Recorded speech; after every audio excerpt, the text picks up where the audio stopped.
ما توظفتيش ليه بدل ما انت ماشيه في السكه البطاله؟ وهتوظف فين يا حسرة؟ هي الحكومة عندها وظايف.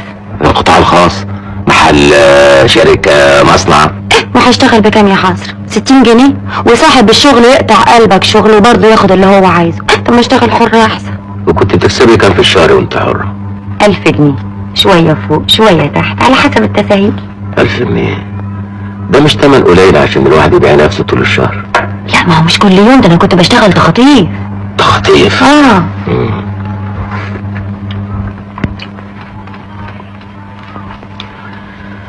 ايه رأيك لو تشتغلي عندي بدل الشغل الحر بتاعك ده؟